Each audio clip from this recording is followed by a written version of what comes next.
प्यारे भक्तों, भगवान श्री हरि विष्णु को धन, ऐश्वर्य और समृद्धि का स्रोत माना गया है और उनकी कृपा से धन, सुख और सफलता की कभी कमी नहीं होती। यदि आप आर्थिक तंगी, कर्ज और धन की कमी से परेशान हैं, तो भगवान विष्णु का यह मंत्र आपके लिए चमत्कारी साबित हो जाएगा।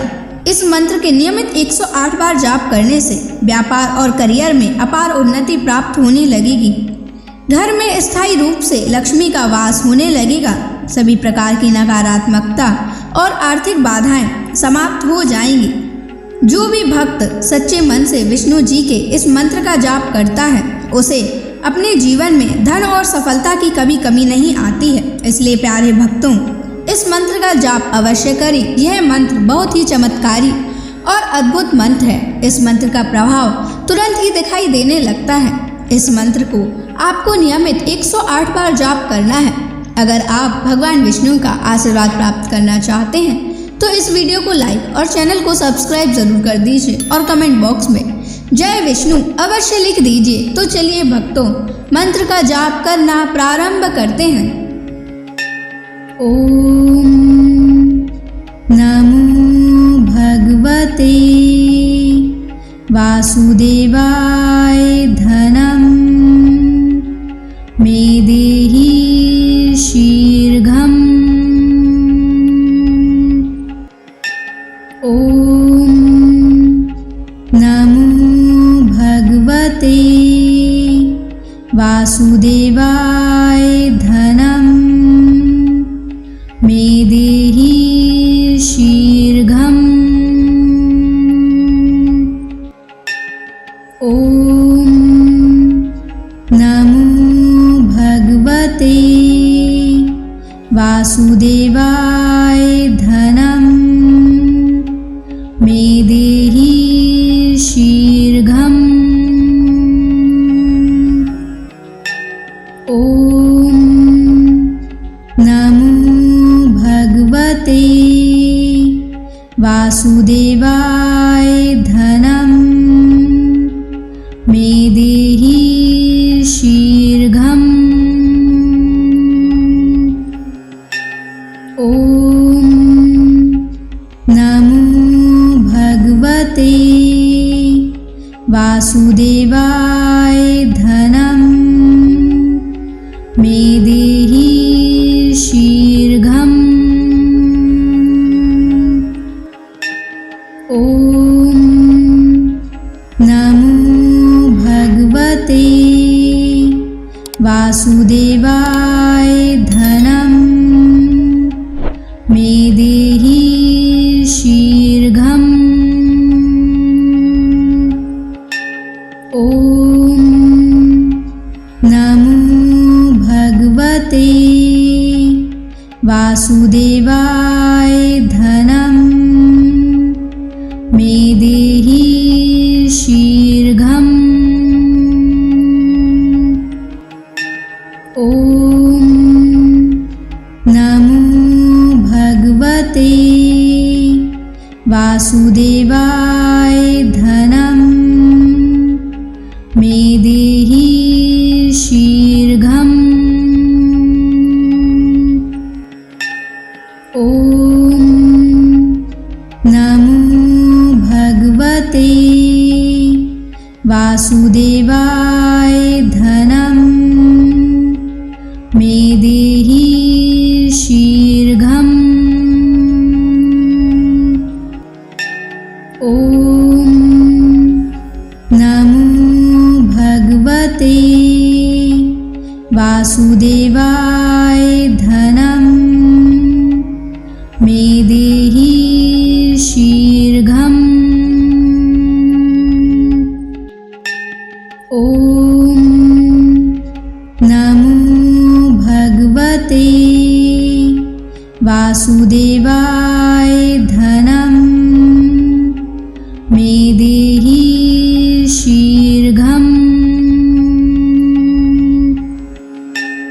ओम नमो भगवते वासुदेवाय धनम मे देहि शीघ्रम्।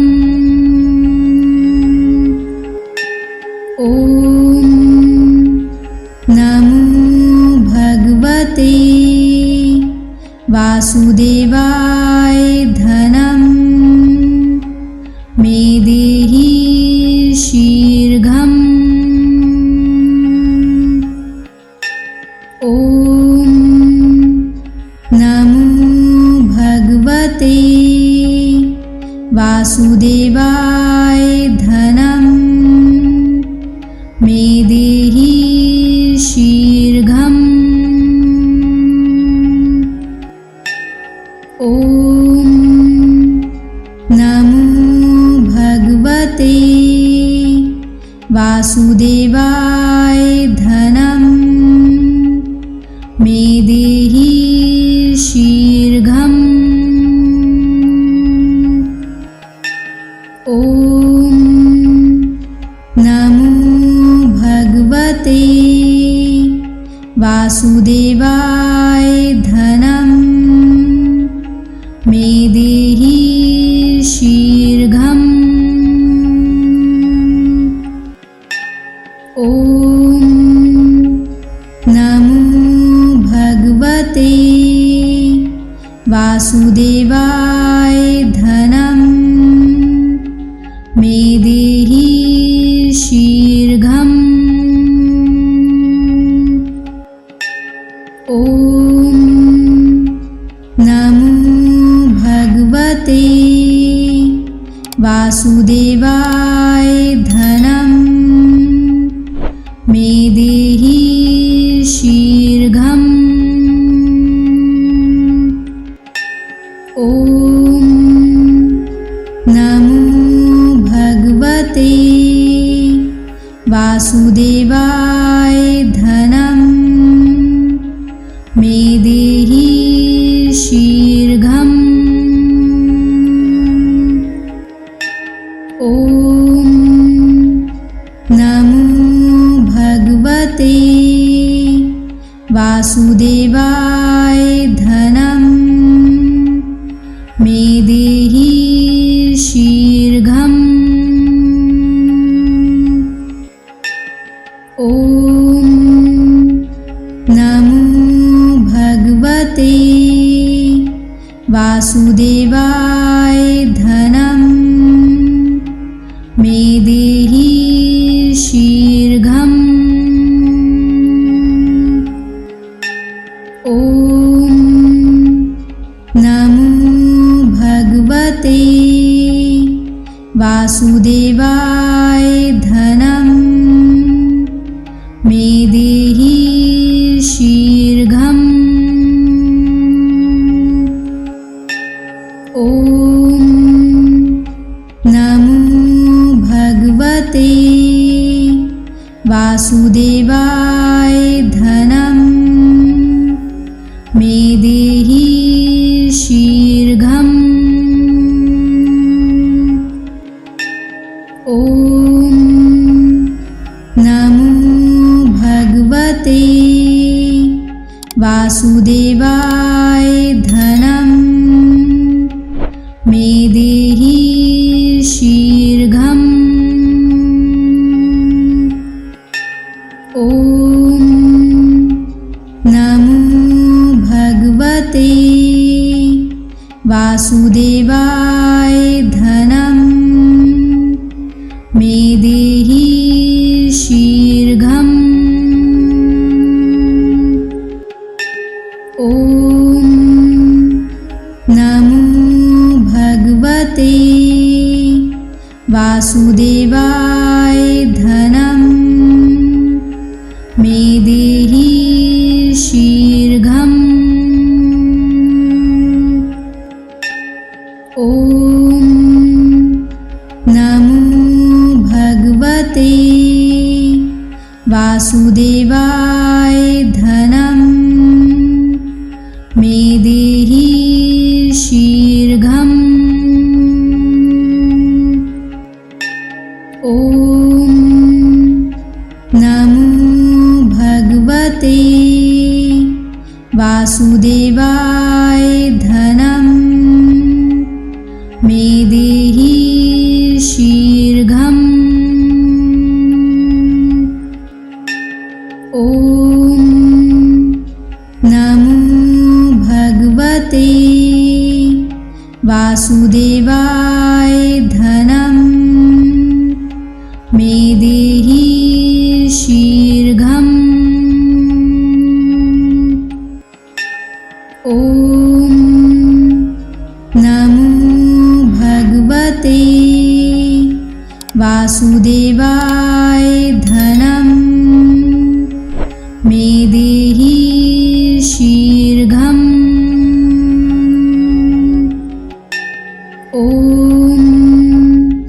नमो भगवते वासुदेवाय धनं मे देहि शीघ्रम्।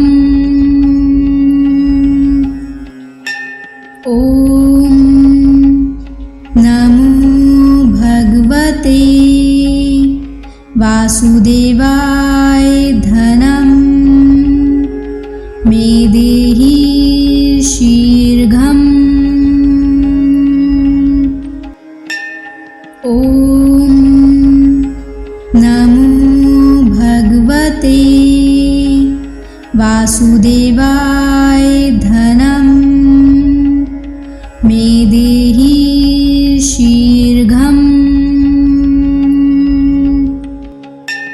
ॐ नमो भगवते वासुदेवाय धनं मे देहि शीघ्रम्। ॐ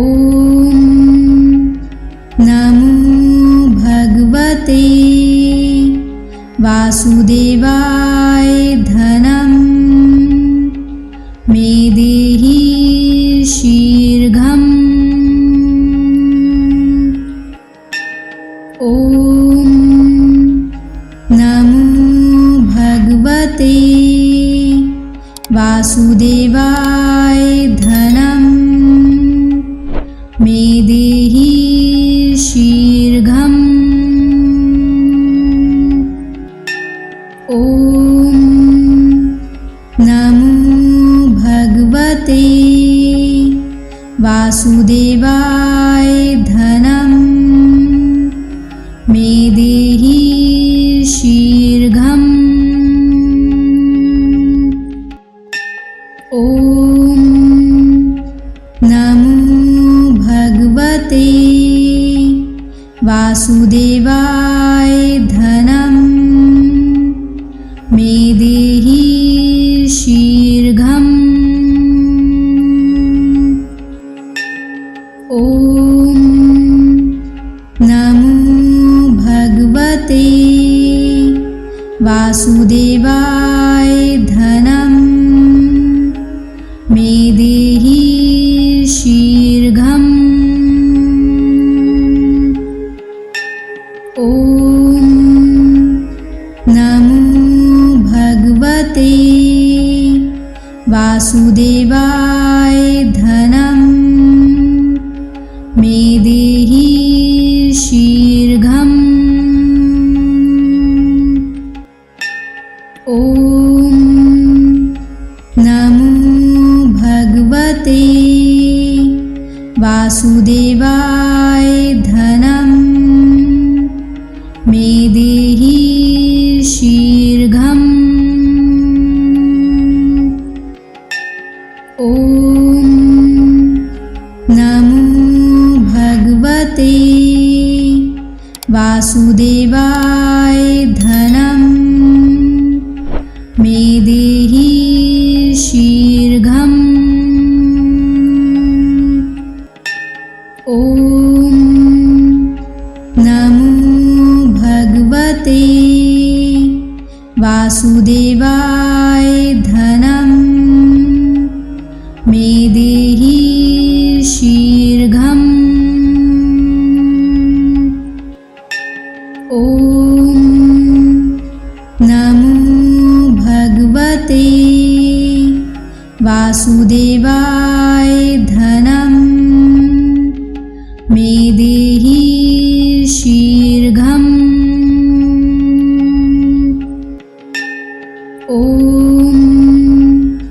नमो भगवते वासुदेवाय धनं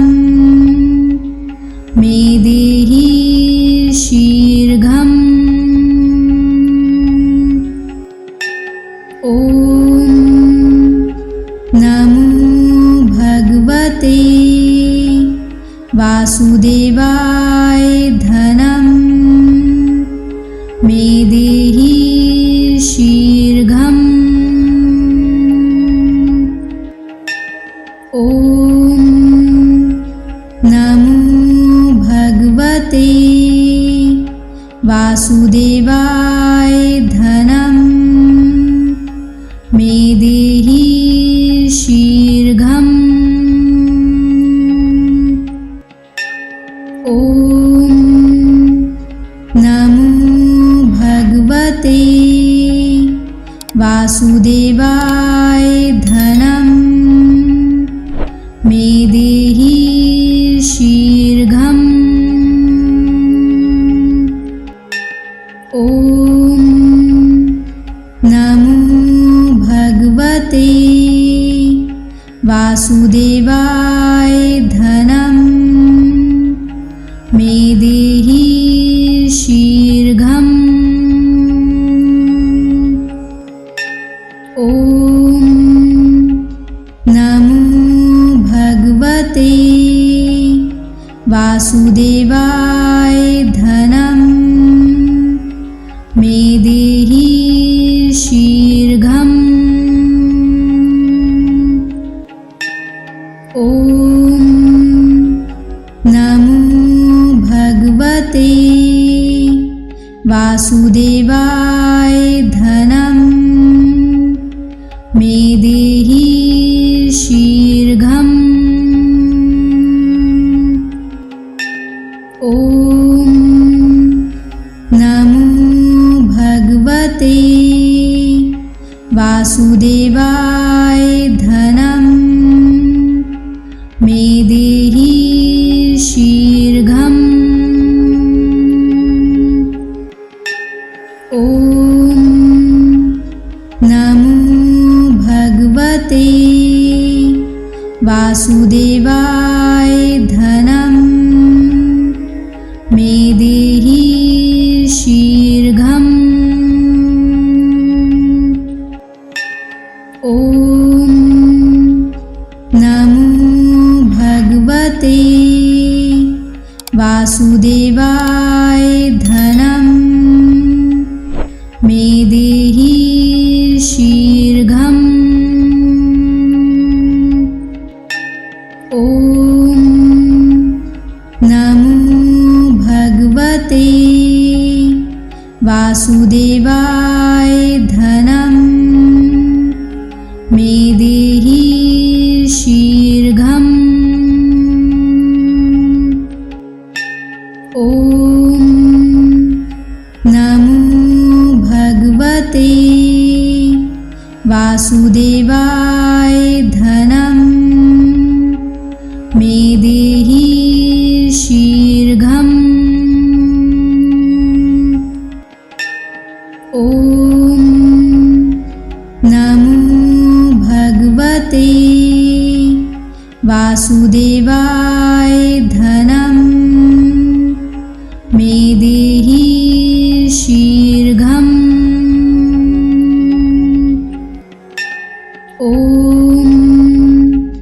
नमो भगवते वासुदेवाय धनं मे देहि शीघ्रम्। ॐ नमो भगवते वासुदेवाय धनं मे देहि शीघ्रम्। ॐ नमो भगवते वासुदेवाय धनं मे देहि शीघ्रम्। ॐ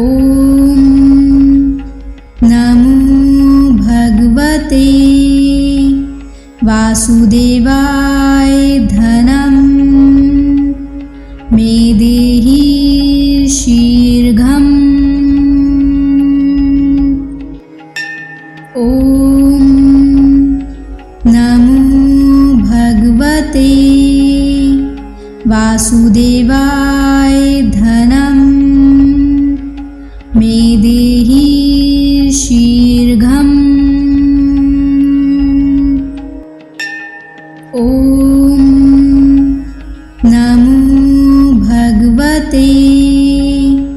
वासुदेवाय धनं मे देहि शीघ्रम्। ॐ नमो भगवते वासुदेवाय धनं मे देहि शीघ्रम्। ॐ नमो भगवते वासुदेवाय धनं मे देहि शीघ्रम्। ॐ नमो भगवते वासुदेवाय धनं मे देहि शीघ्रम्। ॐ नमो भगवते वासुदेवाय धनं मे देहि शीघ्रम्। ॐ नमो भगवते वासुदेवाय धनं मे देहि शीघ्रम्। ॐ नमो भगवते वासुदेवाय धनं मे देहि शीघ्रम्। ॐ नमो भगवते वासुदेवाय धनं मे देहि शीघ्रम्। ॐ नमो भगवते वासुदेवाय धनं मे देहि शीघ्रम्। ॐ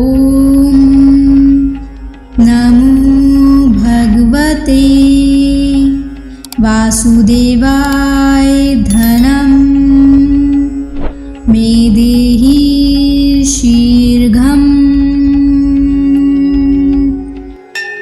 ॐ नमो भगवते वासुदेवाय धनं मे देहि शीघ्रम्। ॐ नमो भगवते वासुदेवाय धनं मे देहि शीघ्रम्। ॐ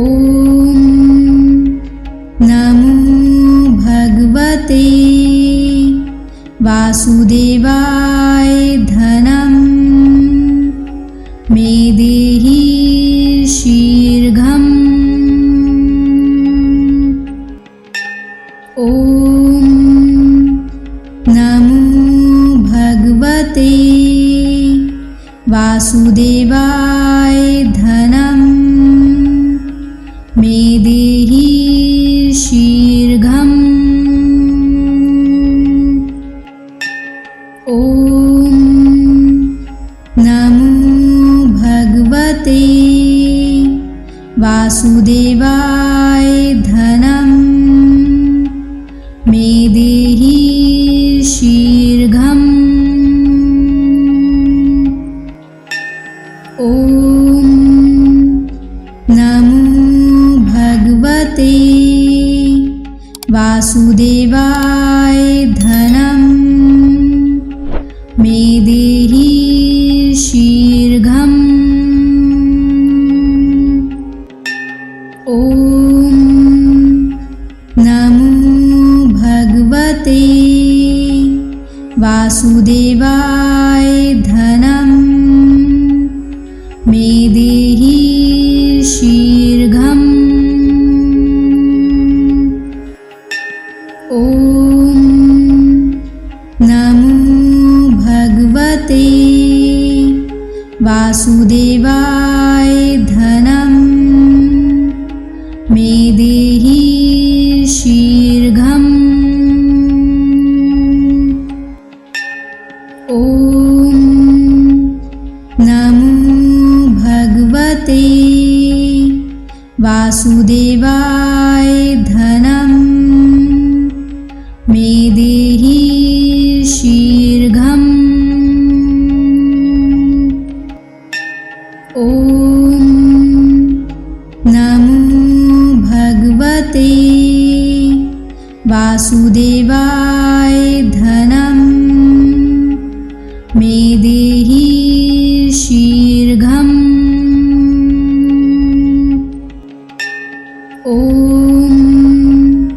नमो भगवते वासुदेवाय धनं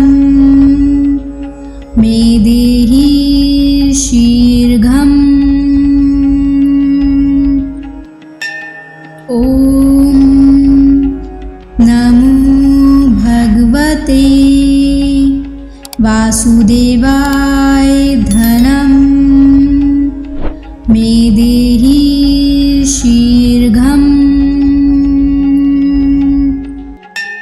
ॐ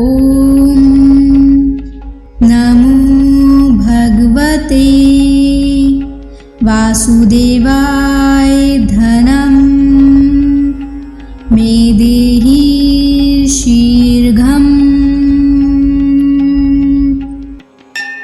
ॐ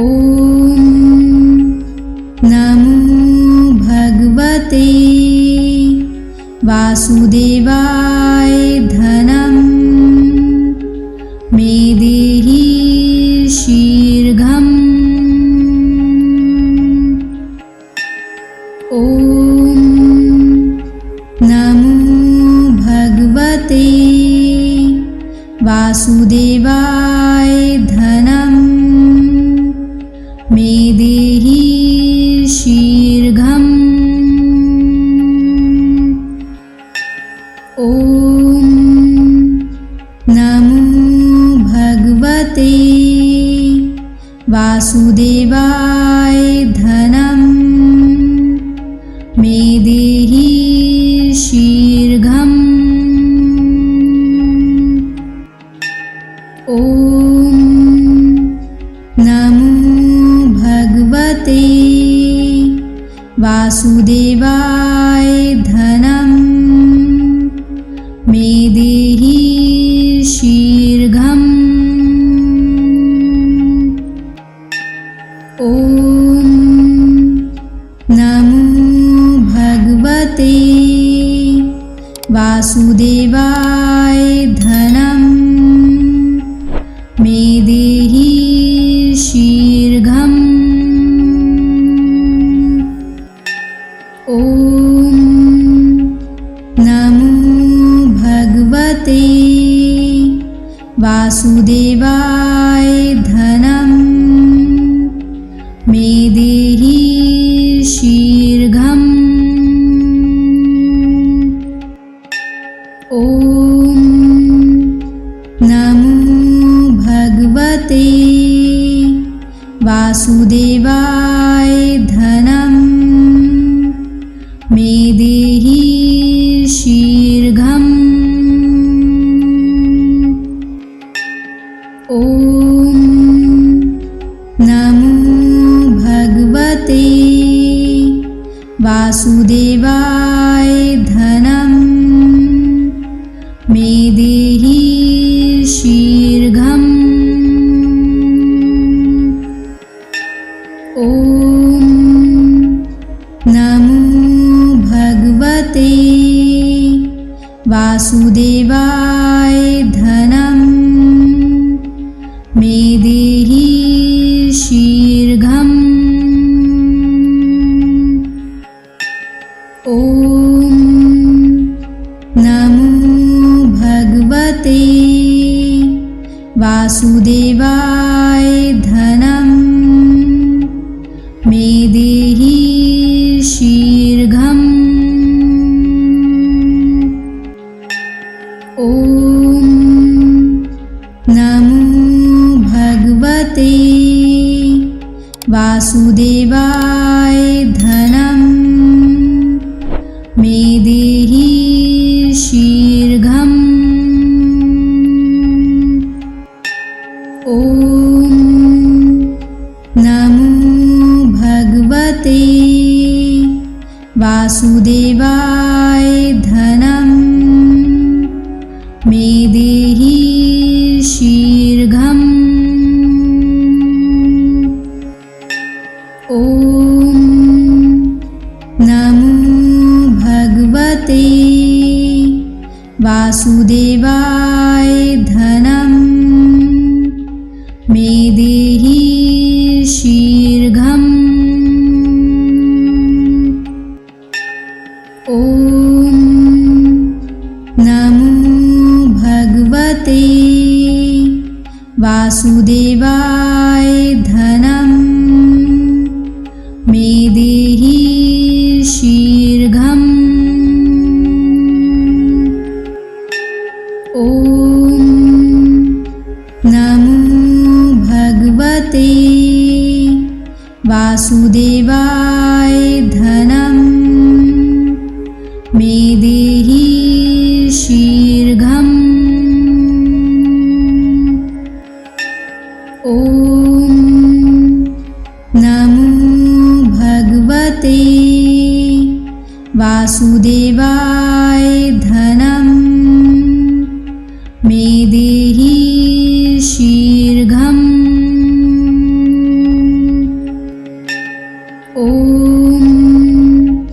नमो भगवते वासुदेवाय धनं मे देहि शीघ्रम्। ॐ नमो भगवते वासुदेवाय धनं मे देहि शीघ्रम्। ॐ नमो भगवते वासुदेवाय धनं मे देहि शीघ्रम्। ॐ नमो भगवते वासुदेवाय धनं मे देहि शीघ्रम्। ॐ नमो भगवते वासुदेवाय धनं मे देहि शीघ्रम्। ॐ नमो भगवते वासुदेवाय धनं मे देहि शीघ्रम्। ॐ नमो भगवते वासुदेवाय धनं मे देहि शीघ्रम्। ॐ नमो भगवते वासुदेवाय धनं मे देहि शीघ्रम्। ॐ नमो भगवते वासुदेवाय धनं मे देहि शीघ्रम्। ॐ नमो भगवते वासुदेवाय धनं मे देहि शीघ्रम्। ॐ नमो भगवते वासुदेवाय धनं मे देहि शीघ्रम्। ॐ नमो भगवते वासुदेवाय धनं मे देहि शीघ्रम्। ॐ नमो भगवते वासुदेवाय धनं मे देहि शीघ्रम्। ॐ नमो भगवते वासुदेवाय धनं मे देहि शीघ्रम्। ॐ नमो भगवते वासुदेवाय धनं मे देहि शीघ्रम्। ॐ नमो भगवते वासुदेवाय धनं मे देहि शीघ्रम्। ॐ नमो भगवते वासुदेवाय धनं मे देहि शीघ्रम्। ॐ नमो भगवते वासुदेवाय धनं मे देहि शीघ्रम्। ॐ नमो भगवते वासुदेवाय धनं मे देहि शीघ्रम्। ॐ नमो भगवते वासुदेवाय धनं मे देहि शीघ्रम्। ॐ नमो भगवते वासुदेवाय धनं मे देहि शीघ्रम्। ॐ नमो भगवते वासुदेवाय धनं मे देहि शीघ्रम्। ॐ नमो भगवते वासुदेवाय धनं मे देहि शीघ्रम्। ॐ नमो भगवते वासुदेवाय धनं मे देहि शीघ्रम्। ॐ नमो भगवते वासुदेवाय धनं मे देहि शीघ्रम्।